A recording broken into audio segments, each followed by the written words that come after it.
네, 115쪽에 우리 허생전이 나와 있고요. 저번에도 말씀을 드렸습니다만 이제 허생전이기 때문에 소설이다 이렇게 보시면 되겠습니다. 여러분들이 지금 1학년이시기 때문에 원래 우리가 2학년 정도 되시면 전이라고 하는 것을 좀 다른 형식으로 배우기도 합니다만 일단 우리가 어떤 소설, 어떤 글의 제목이 전으로 끝나면 일단은 고전 소설이겠구나 라고 생각하시면 되겠습니다.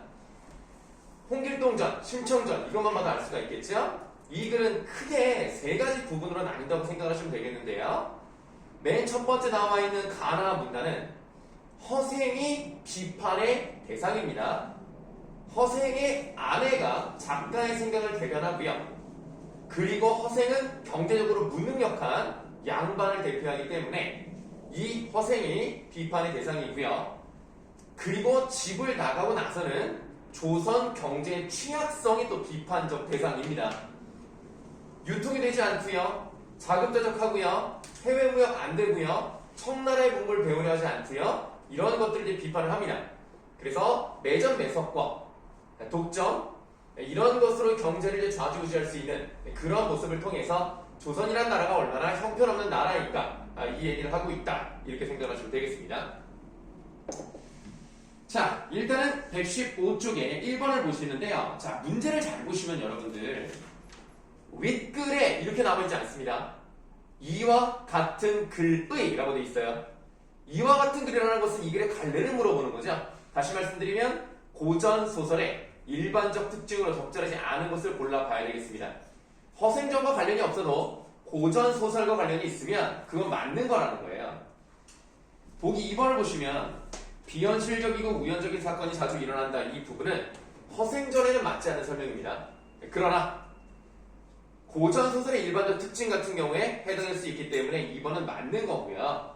보기 4번 보시면 성격과 행동 양식이 변화하는 입체적 인물이 등장한다라고 되어 있어요. 자, 그럼 여기 이제 써 있는 말을 좀 보시면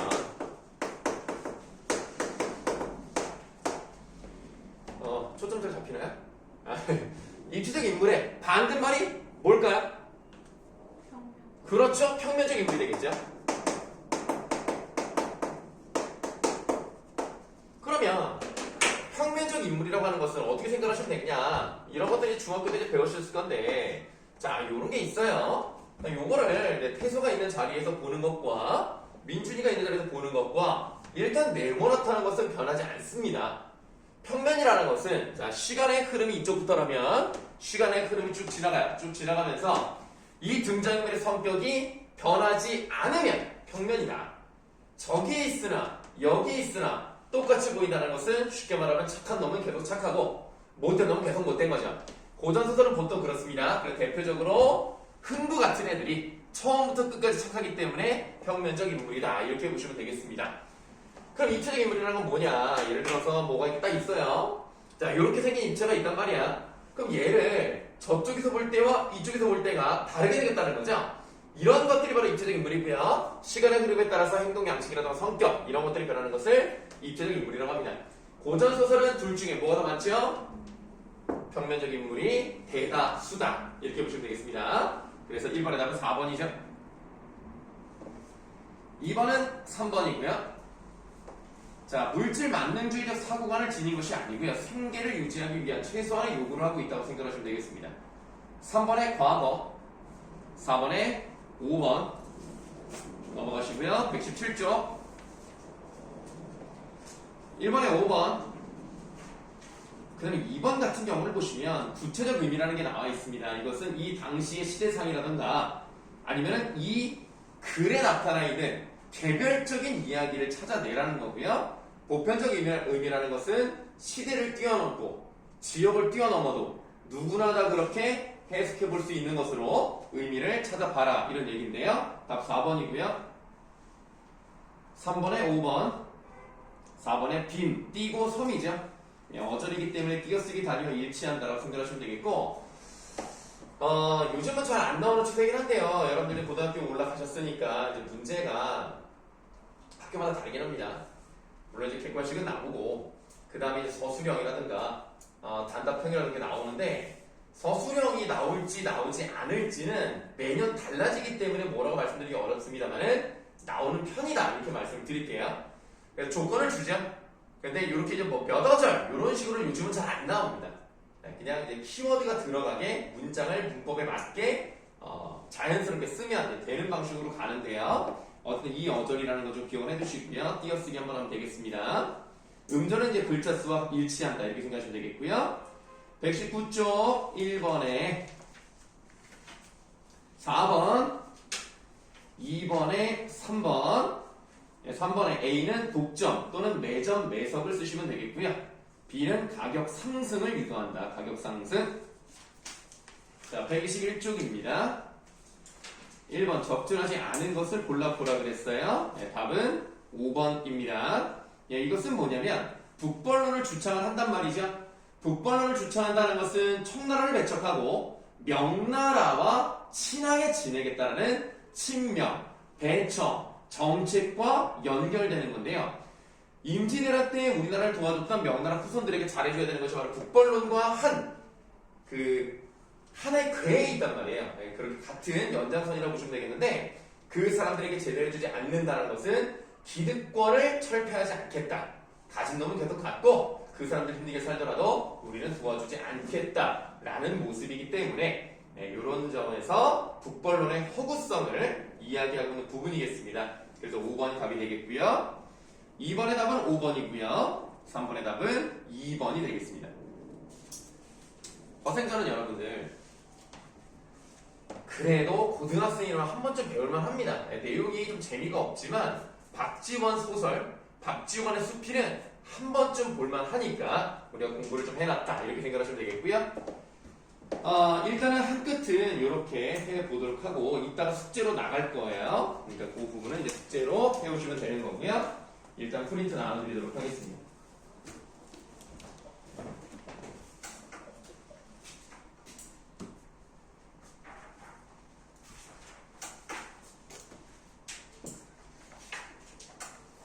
이름 쓰시고요.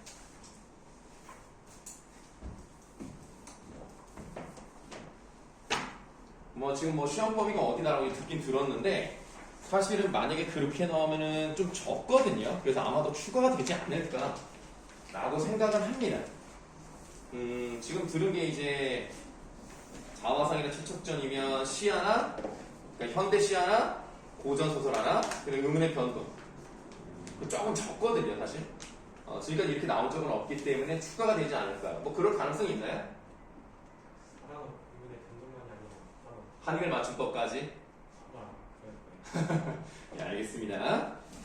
어쨌든 지금 사후고, 고청고 같은 교과서를 쓰고요. 그리고 시험 범위를 조금 다를 수 있기 때문에 우리는 어떻게 할 거냐면 사후고는 시험이 언제입니까? 4월 25일? 그럼 고청고랑 똑같네? 잘 됐네요. 좋습니다. 물론 보는 날짜는 다를 수 있겠습니다만 그 주면은 우리가 이제 보통 이렇게 생각하시면 돼요. 시험 대비라고 하는 것은 시험 보기 전, 늦으면 4주 전, 빠르면 6주 전. 만약에 6주로 잡으면 3월 18일부터는 시험 대비를 들어간다 이렇게 생각하시면 되겠는데 그냥 지금부터라고 생각하시면 됩니다. 아시겠죠? 다만 시험 범위가 확정되지 않았고 학교가 2개이기 때문에 좀 이 교과서를 좀 더 여러 부분을 들어가겠다. 그래서 우리가 일단 필기해놓고 그 다음에 나중에 이걸 버리시면 안 돼요. 이거를 가지고 복습하면서 문제 푸는 시간을 가질 겁니다. 그래서 우리가 지금까지 1, 2월을 통해서 배웠던 것은 자화상, 그 다음에 최척전, 의문의 변동 이 부분은 보통 들어갈 것으로 예상을 하기 때문에 1, 2월에 먼저 건드려 본 거예요. 그거 말고 다른 부분을 한번 공부하도록 하겠습니다. 그래서 여러분들 나중에 시험 범위가 확정이 보통은 3월 넘어가야 나오거든요. 확정은 이제 그렇고요. 혹시 학교에서 돌아가면서 원격 수업을 하나요? 아니면 계속 그냥 학교 대면 수업입니까? 아 그래요? 고초는 그러고 사우도 그렇습니까? 코로나 내년에 원격으로 한다고 해요. 그런 얘기가 있긴 있어요? 네.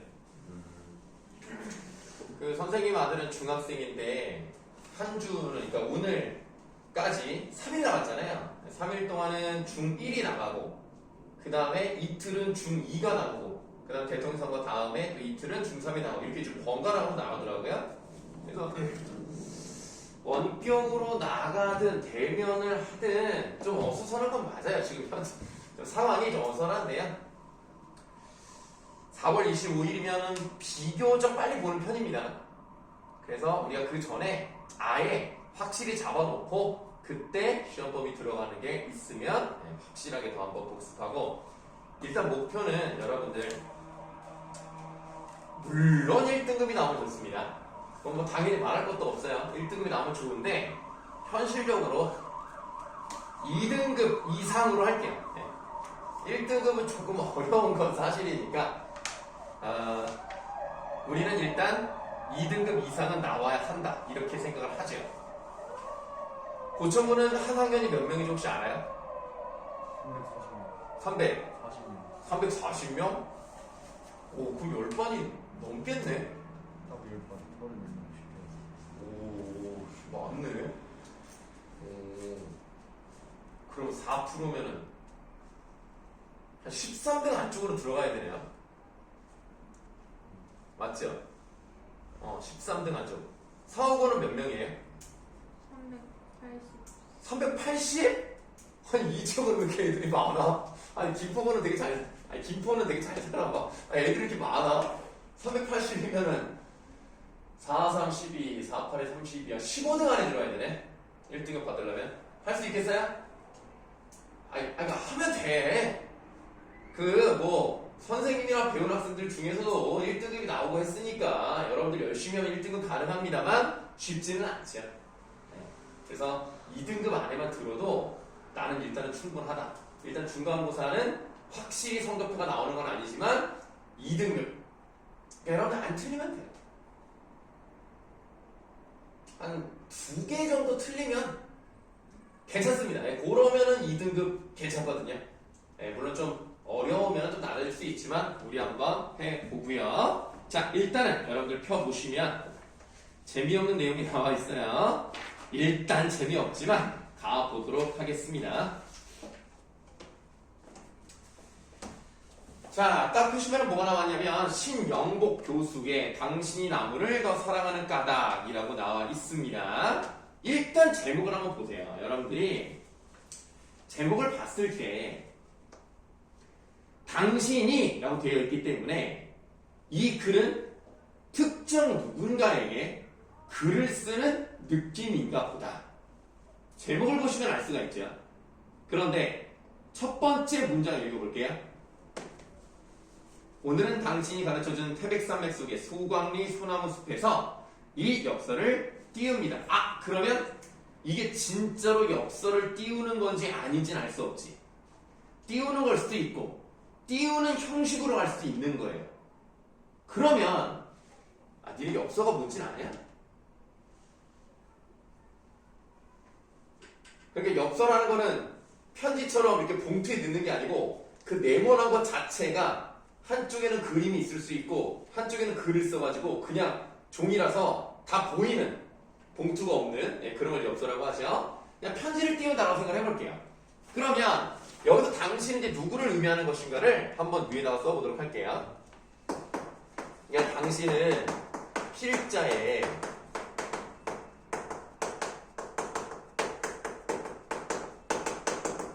엽서를 받은 대상일 수 있죠.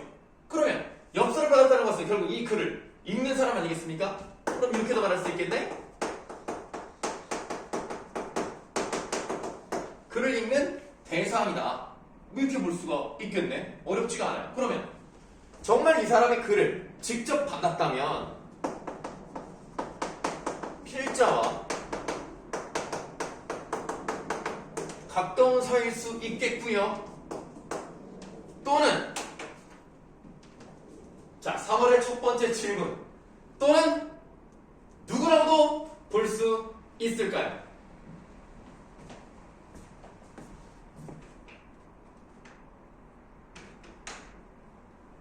네? 이태서요? 대답하겠다고요? 일단 엽서를 받았다? 특정 누구한테 썼다? 그럼 당연히 친하니까 가까운 이웃 썼겠죠. 그러나 어떻게도 볼 수 있을까요? 멀다. 가까운 사이 또는 먼 사이? 그러면 너무 답이 좀 그렇잖아. 자, 이렇게 해볼게요. 누구나 읽을 수 있다면 뭐라고 말할 수 있을까요? 5글자로. 정해지지 않았다라는 의미지. 불특정?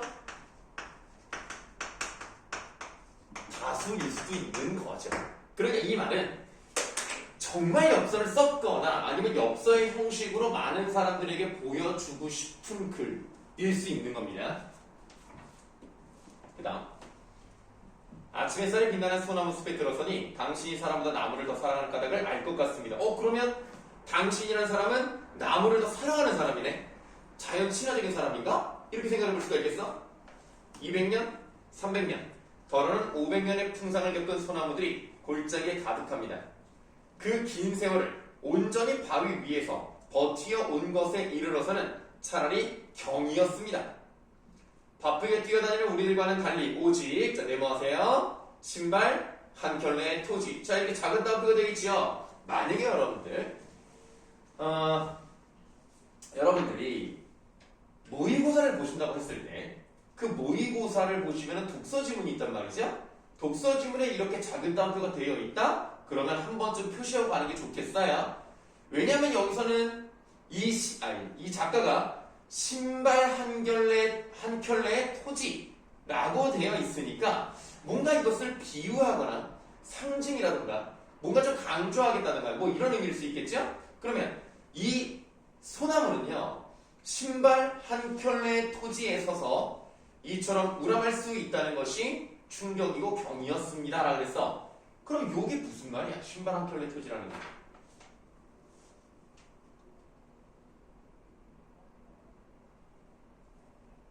그렇죠. 뭐 어려운 건 아닙니다. 소나무가 한 요 정도 두께를 가지고 있으면 신발 하나 정도 이 얘기예요. 그러면 아주 작은 땅을 가지고도 그 우람한 모습을 보여주니까 얼마나 대단하고 의지가 강한 그런 생명체인가 이렇게 생각해보는 거예요. 내분만 하시고요.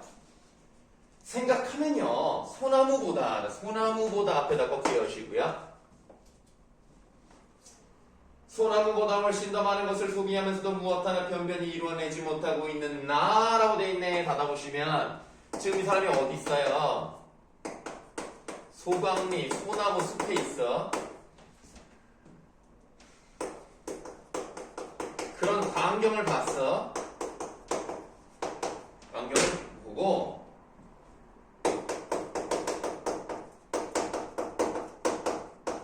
자신에 대해서 뭐 하고 있는 거야?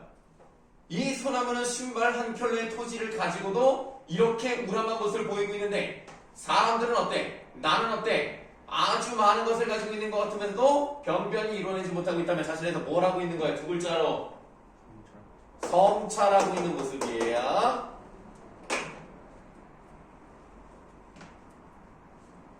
그런데 이 사람은 소나무 숲의 모습을 보고 자신의 모습을 돌이켜보고 성찰하고 있다면, 그렇다면 마치 스승이 제자에게 훈계하는 듯한 느낌을 받았다는 거죠. 그래서 소강의 솔숲은 마치 밑줄합니다. 회초리를 들고 기다리는 엄한 스승. 이렇게 비유적 표현을 썼어요. 그 다음 어젯밤에서 이렇게 각진가로 여시고요.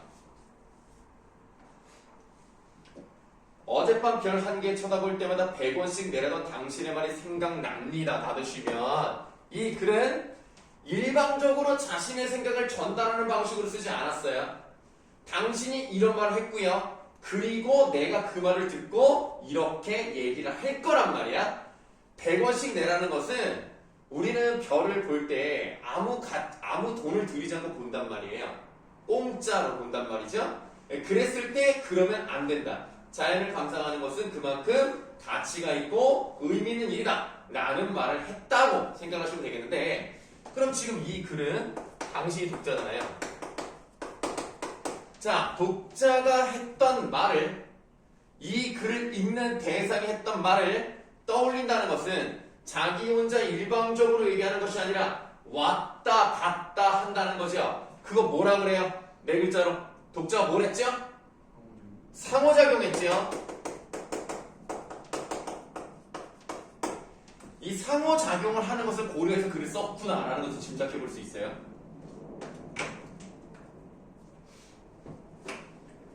자, 오늘은 소나무 한 그루 만져볼 때마다 돈을 내야겠지요. 사실 서울에서는 그보다 못한 것을, 자, 그에다가 동그라미 하시고요.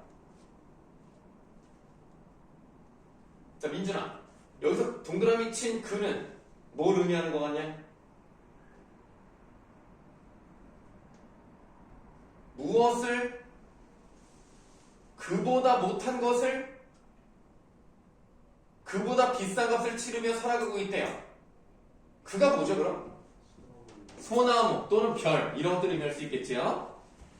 그렇게 가치 있는 것보다 훨씬 못한 것들도 비싸게 값을 치르며 살아가고 있대요.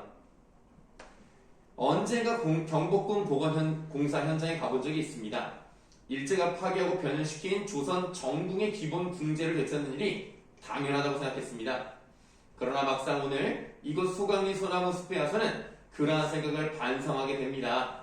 경복궁의에서 벅세 여시고요. 이거 뭐 그렇게 중요한 건 아닌데, 경복궁의 복원에 소요된 나무가 원목으로 200만 재, 11톤 트럭으로 500대라는 엄청난 양이라고 합니다. 받아보시면 그냥 정리만 할게요.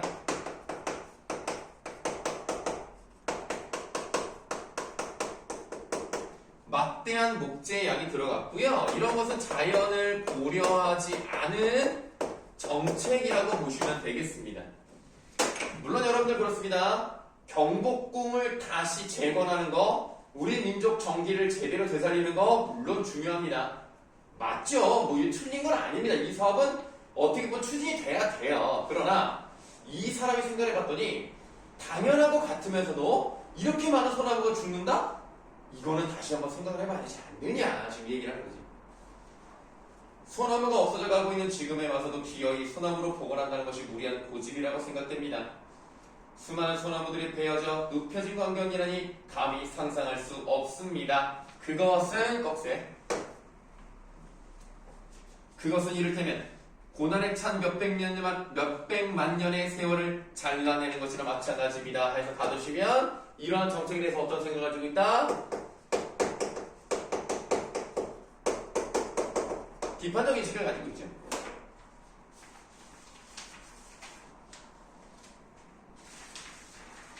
자, 넘어가시죠. 자, 우리가 한쪽을 봤는데 내용이 참 재미가 없고 여러분들 선배들이 했던 말, 이 아저씨는 너무 글을 어렵게 써 라고 얘기를 합니다. 좀 그런 아저씨예요. 자, 우리가 생각 없이 잘라내고 있는 것이 어찌 소나무만이겠습니까? 자, 그럼 이제 뭐가 나오는 거야? 어찌 소나무만이겠습니까? 라고 했다는 것은 그래 우진아, 그래 대답하려고. 이 다음에 무슨 내용이 나오겠어요? 많은가 남녀. 소나무뿐만이 아니라, 그렇죠? 소나무뿐만 아니라 그거를 이제 어떻게 하겠다는 거예요? 그 범위를 확대하겠다. 보편적으로 확대하겠다 이 얘기죠. 그래서 없어도 되는 앞에다 꺽쇠하시고, 없어도 되는 물건을 만들기 위하여 없어서는 안 될 물건을 마구 잘라내고 있는가 하면 아예 사람을 잘라내는 일마저 서슴지 않는 것이 우리의 현실이기 때문입니다. 받아보시면, 자, 지금까지는 뭐를 잘랐어요? 앞에 쪽 소나무를 잘라냈단 말이야. 자, 그런데 소나무를 잘라내는 일을 이제 어디까지 적용을 시켜버렸어? 우리의 삶까지 확대를 시켰죠.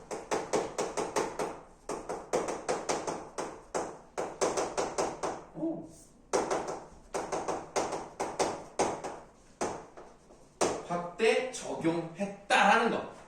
이런 말들은 여러분들 이 글에서만 중요한 게 아니고요.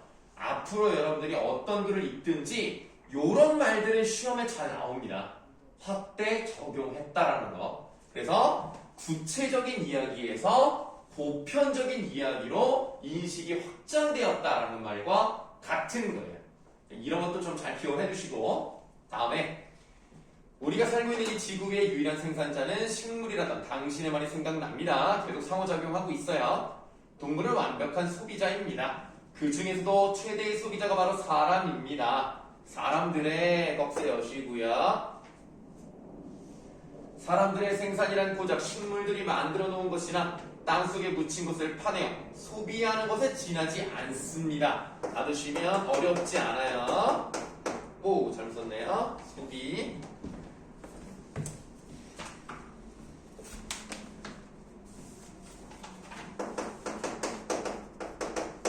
자, 소비만 하는 인간에 대한 비판적 태도가 드러나 있어요.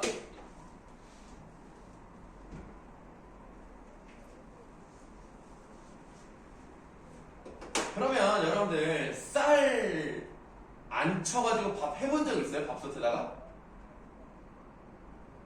한 번도 밥 해본 적 없어? 아, 이놈들 그냥 공부만 하느라고 그냥 밥 한 번 안 해봤네 그냥. 에이, 이놈들 아직 어리네, 어려. 밥은 한 번 정도 이렇게 쌀을 안 쳐, 씻어서 안 쳐서 물 재서 밥솥 덮고 취사 버튼을 눌러야 어른이 되는 거예요, 여러분들. 아시겠죠? 네, 그래야 어른입니다. 여러분들 뭐 공부하느라 바쁘시니까 부모님께서 알아서 밥을 다 해주시겠죠. 아니면 밖에서 사 먹든지. 네, 그래도 밥은 한 번쯤은 해보세요. 뭐 여유 있을 때, 뭐 방학일 때, 이럴 때 한번 해보세요. 그런데 여러분들 쌀로 밥을 지었어요. 그럼 여러분들이 밥을 생산했다 이렇게 말하기는 조금 어렵지 않나요? 밥은 생산했다기보다는 그냥 그 모양을 다르게 바꾼 것 뿐이죠. 생산했다고 말하기 어렵습니다. 오히려 소비 쪽이 가깝죠. 그 얘기하는 거예요. 쌀로 밥을 짓는 일을 두고 밥의 생산이라고 할 수 없는 것이나 마찬가지입니다. 생산의, 자, 생산의 꺽쇠. 생산의 주체가 아니라 소비의 주체이며, 뭐 어렵지 않죠, 이 말. 급기야는 소비의 객체로 전락되고 있는 것이 바로 사람입니다. 아직 닫지 말고. 자, 객체란 말이 나왔어요. 그 위에 뭐라고 써 있나요? 아무도 안 써 있어요? 이 객체라는 말의 뜻, 자, 일단 객체다 생각해보죠. 그럼 지금 객체 반대말이 뭐야? 쉽게. 자, 어렵지 않아. 쉽게. 모르겠어요? 자, 봐요. 객체는 이 객자가 무슨 객자일까요? 뭐라고요? 네가 얘기했냐? 못 들었어. 객관화? 객관화 객자라고요? 아니 이렇게 선생님 질문한다고 해서 어려운 게 아닙니다. 편안하게 우리가 객이라고 하면, 물론 객관화가 틀렸다는 말은 아니지만 우리가 일반적으로 객실, 고객, 손님이죠. 그러면 객체라는 것은 손님이 될 수 있는 대상, 이렇게 말해볼까요? 그럼 손님의 반대가 뭐예요? 주인이죠. 그럼 이제 객체 반대가 뭐죠? 주체죠. 자, 그러면 주체라는 건 뭡니까? 내가 스스로 어떤 일을 하고 내가 중심이 되는 거란 말이야. 여기에 소비의 주체라는 것까지 이해할 수 있어요. 우리가 소비를 하니까. 근데 왜 우리가 소비의 객체가 되냐 이겁니다. 아니, 내가 내 돈 주고 사는데 왜 내가 소비의 객체야? 무슨 말이냐면 그런 거 있죠. 내가 필요해서 사는 물건이 아니에요. 내가 필요해서 사는 물건이 아니고 사람들이 갑자기 우르르 막 몰려가서 야, 이게 유행이래. 그래서 막 요즘 학생들 뭐 입지? 야, 요즘 학생들은 언더아머 이런 거 입냐? 안 입어 그런 거? 야, 이제 그럼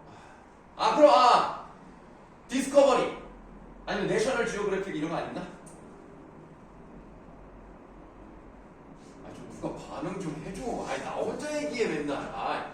알았어. 자, 그래서 예를 들면 요즘은 언더아머가 잘 나간다. 그러면 나는 별로 안 필요한데 다른 애들이 사니까 그럼 나도 한번 사보자. 이런 것들 있죠. 어떤 유행에 치여서 원하지 않는데 사는 것들. 이런 게 소비의 객체예요. 내가 판단하는 게 아니라 휩쓸려가는 거. 사람은 그렇다니까. 수비의 객체로 전락한대요. 그럼 전락이라는 건 뭐예요? 안 좋은 걸로 떨어진다는 얘기야. 그럼 이것도 세모하시고. 전락. 자, 객체로 전락되고 있는 것이 바로 사람입니다. 자연을 오로지 생산의 요소로 규정하는 경제학의 폭력성이야. 받아보자. 다 드시면 되겠어요. 이제 국어가 3줄 정도 됐네요. 그러면 인간은 어때요? 자연을 보존하지도 않고 오히려 이기적으로 소비를 하죠. 이런 게 어떤 겁니까? 폭력적인 거예요. 폭력성이다.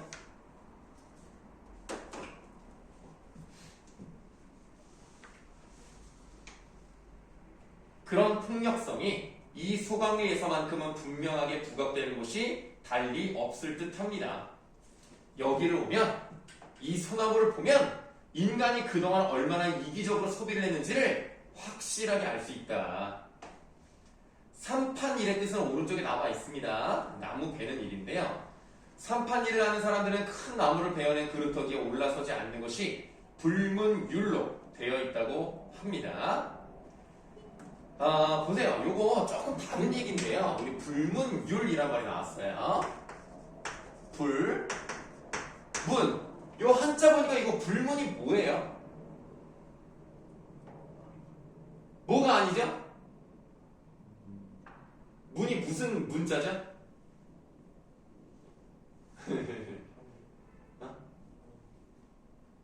한문? 정확히 말하면 글자죠, 글자. 그럴 문자니까요. 글자로 돼 있지 않다는 거예요. 뭐가요? 그, 율. 자, 여러분들 원래 이게 이렇게 써야 되는 거 원래는 이게 률이에요, 률. 법, 률 할 때처럼 률자라고요. 근데 지금 여기는 어떻게 쓰여 있어요? 이렇게 쓰여 있죠?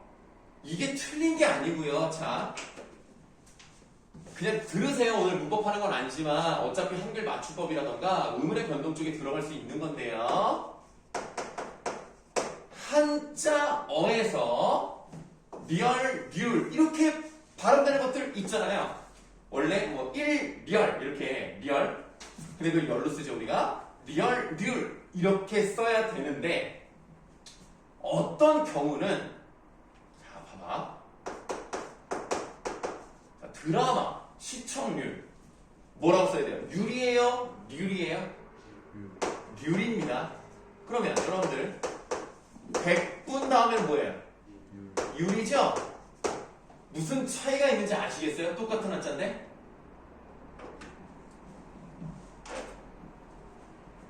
봐봐. 아니 예를 들어서 요 리을 또는 여기 이게 률이나 율 앞에 어떤 건 모음이고 어떤 건 자음이면 이해가 돼요. 근데 둘 다 자음으로 끝났는데 왜 다르냐 이거죠. 그래서 보시면 일단 율이나 률 앞에 자음이 있으면 기본적으로 률이나 렬로 가는 거고요. 요 률이나 렬 앞에 모음으로 끝나면 율, 열로 쓰는 게 맞습니다. 근데 이 부분은 니은이라는 자음으로 끝났는데도 률, 열로 가지 않았어요. 왜요? 모음에다가 니은은 포함입니다. 그래서 자음이 앞에 있으면 이렇게 쓰는 거고요. 모음이나 니은 다음에 이 한자가 오면 율이나 열로 쓰는 겁니다. 요거는 고등학교 때 반드시 한 번은 나와요. 그래서 한번 미리 말씀을 드렸습니다. 네, 나중에 좀 뭐 지금 외우면 좋은데 조금 어렵다. 오늘 좀 안 하고 싶다 그러면 안 해도 돼요. 그래도 이번 연도에는 무조건 나옵니다. 여러분들 같은 경우는 일단 1학기에 나올 확률이 높죠. 네. 자, 그 다음 한번 갈게요. 불문율이라는 것은 오른쪽에 나와 있습니다. 네, 문서의 형식을 갖추지 않는 법인데요. 그런 거 있죠. 국룰이다, 국룰. 우리가 따로 말하지 않아도 그건 당연히 그렇게 하는 거. 국룰. 그런 것처럼 불문율도 따로 써있지 않아도 다들 그렇게 하는 거. 이게 불문율이에요. 잘린 부분에서 올라오는 나무의 동기가 사람을 해치기 때문입니다. 어찌 노하는 것이 소나무뿐이겠습니까? 온 산천의 아우성이 들리는 듯합니다. 당신의 말처럼, 자, 당신의 말처럼 앞에 이렇게 다시 한번 각진각으로 여시고요. 당신의 말처럼 소나무는 우리의 삶과 가장 가까운 자리에서 우리와 함께 풍상을 겪어온 혈육 같은 나무입니다. 하고 닫아보시죠. 애초에 계속 뭐하고 있다고요? 상호작용하고 있다고요. 그럼 왜 이렇게 얘기를 했을까? 왜 소나무는 우리와 함께 있을까? 여러분들, 나 옛날에 남자아이가 태어났어요. 그러면 그 문에다가 뭐 걸어놓는 거 혹시 알아요? 막 새끼줄 막 빻아가지고, 물론 남자이니까 이제 고추를 이렇게 달아놓기도 하고, 그 다음에 뭐를 껴놓는지 알아요?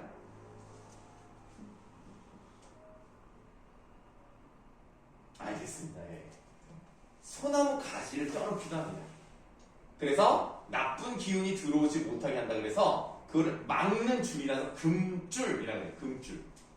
금색이 아니고 막는 줄, 금하는 줄. 자, 한번 볼게요. 사람이 태어나면 금줄에 솔가지를 꽂아요. 솔가지 바로 하세요.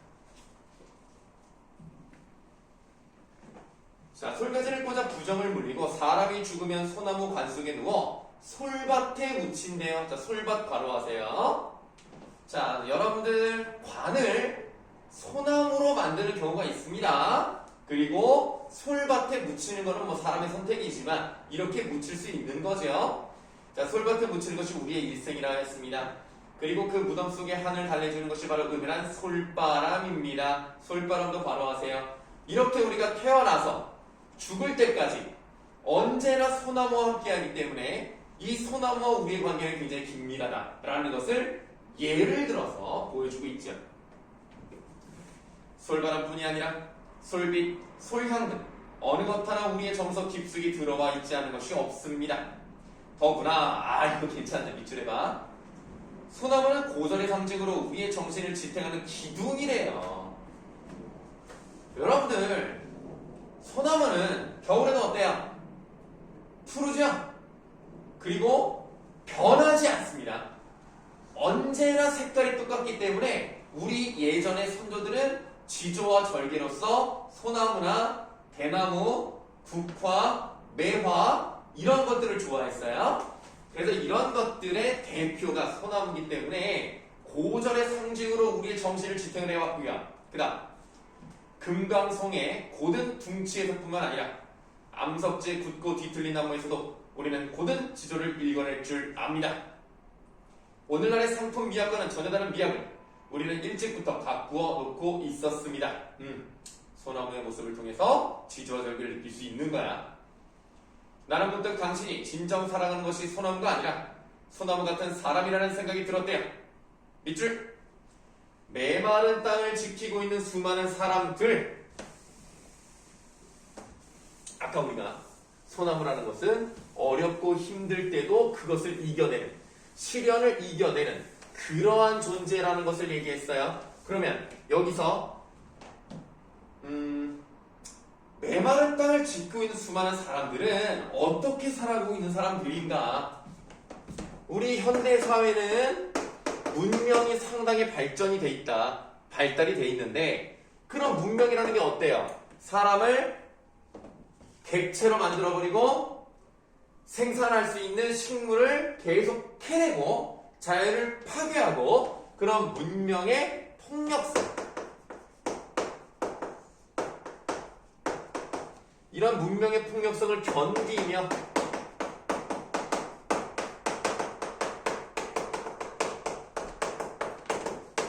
가치 있게 사는 사람들, 이런 사람이라고 생각하시면 되죠.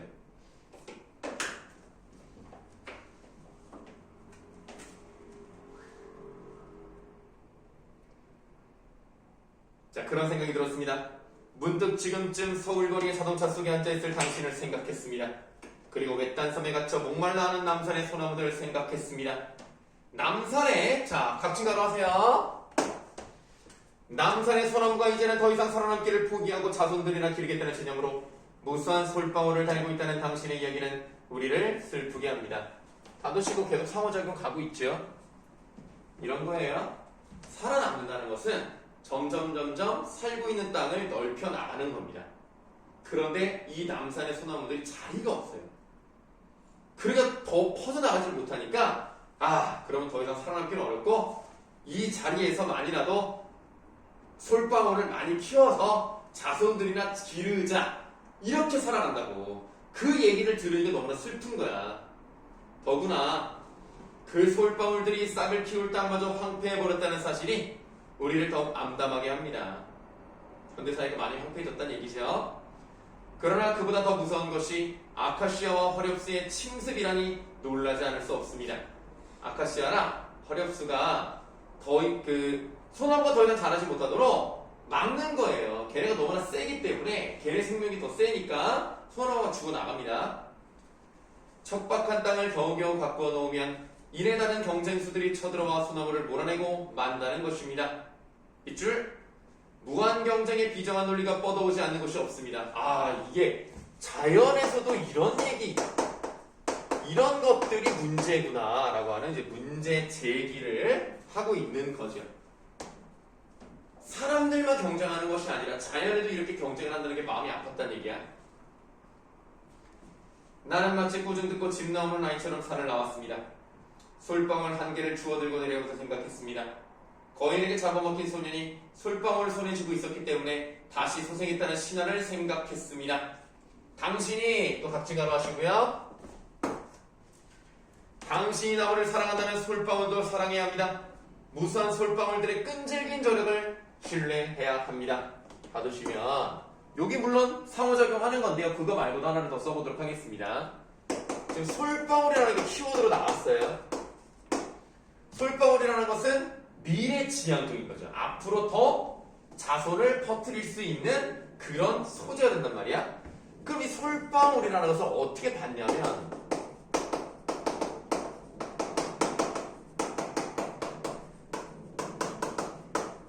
척박한 환경에서도 그거를 살아남는 거죠.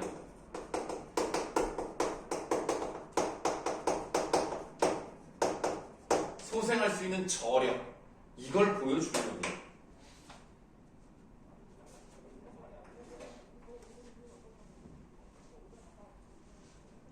자, 이제 얼마 안 남았어요. 언젠가 붓글씨로 써드렸던 글귀를 엽서 끝에 적습니다.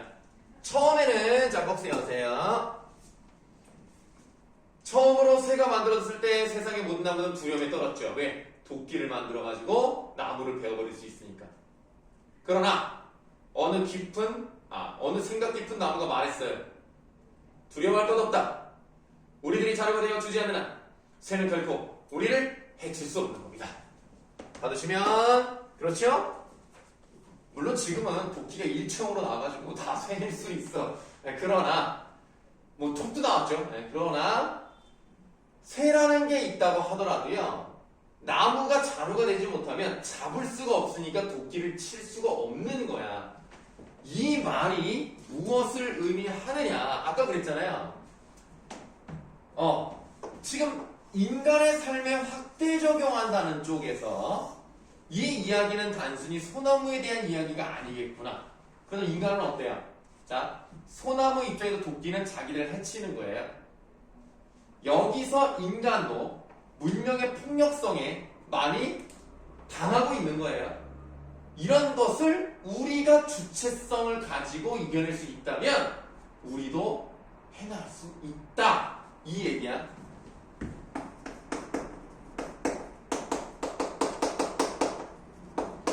우리들 스스로가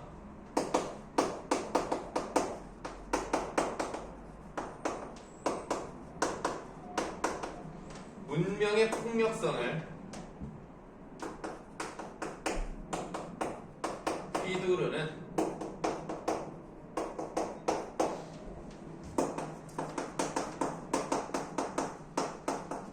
자루가 되지 않는다면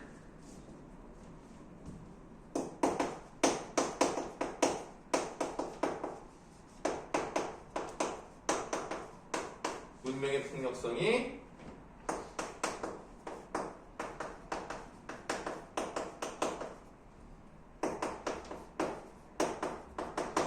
우리를 해칠 수 없다. 이 얘기인 거죠.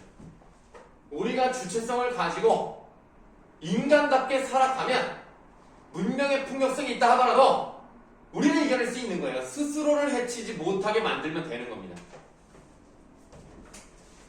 네. 이분이 2016년에 돌아가셨거든요. 근데 더 이상 이 글은 나오지 않습니다. 이 사람 글이 좀 어렵고 좀 재미가 없어요. 네, 그래도 한번 배워봤습니다. 좀 쉬었다. 다음에 과학과 관련된 독서 질문 하나 볼 건데요. 각오 단단히 하시고, 자, 충분히 쉬시고, 이따 2교시 보도록 하겠습니다.